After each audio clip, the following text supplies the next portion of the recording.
देवाजवळ काय मागावे? ब्रह्मर्षी दत्त महाराज क्विश्वर मुख करोती वाचाल पंगुण लंगते गिरीम यत्रूपात महत्वगदे परमानंद माधवम. आपली सर्व ही दुःख दूर व्हावीत व पूर्ण सुख आपल्याला मिळावं, ही सर्वांचीच इच्छा आहे. मोक्ष मोक्ष म्हणतात तो हाच आहे.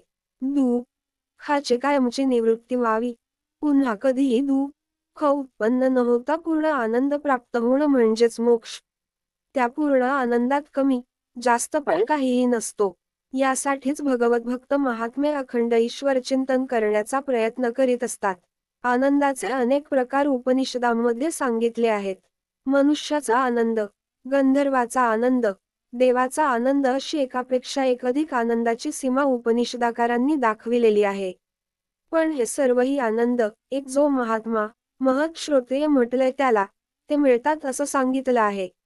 हा जो महत् श्रोत्रिय महात्मा असतो त्याच्या मनात कोणतीही इच्छा राहिलेली नसते. त्याचं अंतःकरण निष्काम झालेलं असतं आणि त्याला पूर्ण ज्ञानही झालेलं नसतं. अज्ञान काहीही शिल्लक नसतं. अहंकारादी विकार पूर्ण दूर झालेले असतात. असा जो ज्ञानी महात्मा असतो त्याला हे सर्व आनंद मिळतात. त्याच्या आनंदामध्ये सर्वही आनंदाचा अंतर्भाव होतो असे उपनिषदांत सांगितलं आहे.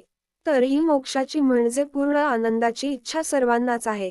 मनुष्य, गंधर्व, देव फार काय पशुपक्षी देखील यातून सुटलेले नाहीत. या मोक्षाचं पूर्ण आनंदाचं साधन म्हणून महात्मे भक्तिमार्गाकडे वळले आहेत. ईश्वराच्या भजनाने, सेवेने हा मोक्ष पूर्ण आनंद मिळतो. आता असा प्रश्न निर्माण होतो की ईश्वराची सेवा म्हणजे काय? मोक्षाकरता, या पूर्ण आनंदाकरता काय करावं? कोणती साधना करावी? याबद्दल सद्गुरु श्री वासुदेवानंद सरस्वती स्वामी महाराजांचे एक पद आहे. भजनाच्या वेळी पंचपदीनंतर म्हणतात हे पद. दत्त मजला प्रसन्न होसी, जरी तू वर देसी, तरी मी अन्न मागे तुझसी, निर्धारुनी मानसी.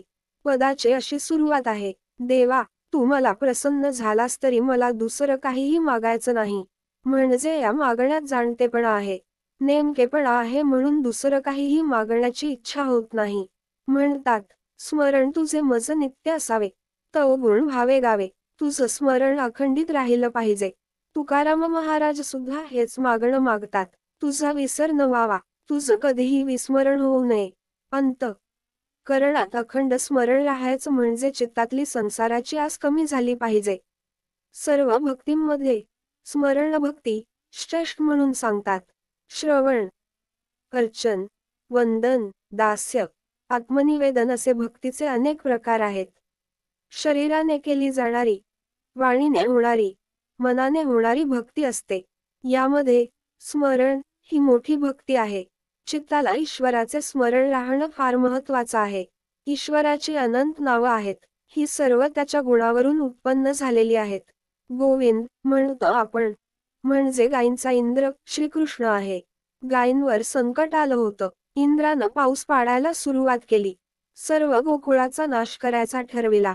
त्यावेळी श्रीकृष्णानं करंगळीवर पर्वत धारण करून त्याच्याखाली गायी, गोकुळवासी लोक यांचं संरक्षण केलं.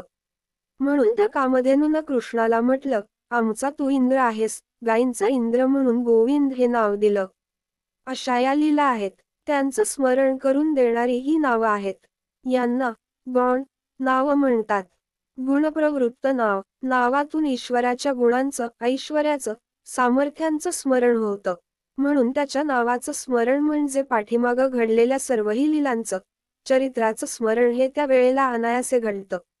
पुढील भागात लाईक करा, सबस्क्राईब करा.